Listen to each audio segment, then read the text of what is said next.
মই আমাৰ অসমত থকা দাদা ভাইটিসকলক কৈছোঁ এটা কথা হা, কোনোবা যদি এতিয়া বাহিৰত আহিব বিচাৰিছে ভুলতো নাহিব।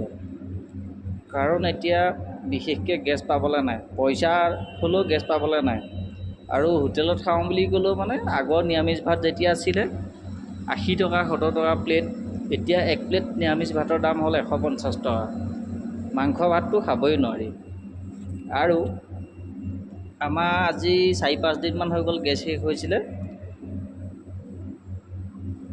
নানাকুৰাম গুড়াত বিচাৰিলোঁ, গচিপল্লী গ'লোঁ নাপালোঁ, চিটিং নগৰত গ'লোঁ নাপালোঁ, লাষ্টত গৈ পাঠান চুকত 5 কেজি হোৱা চিলিণ্ডাৰ এটা পাইছোঁ 5,000 টকা।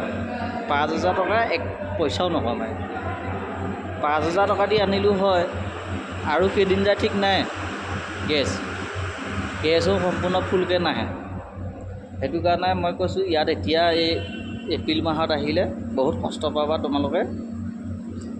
বিশেষকৈ অসমতে থাকি কিবাকিবি কৰে ঠিক আছে, বাহিৰত এতিয়া আহিব নালাগে। আহিলেও মানে যেতিয়া গেছ চেছবিলাক আহিব, তেল চেলবিলাক সম্পূৰ্ণ আহিব, তেতিয়া আহিলে ঠিক আছে। এতিয়া আহিলে কিন্তু মহা বিপদত পৰিব। এতিয়া নাই, ঘৰৰ পৰা আহোঁতেতো আমাৰ অসমৰ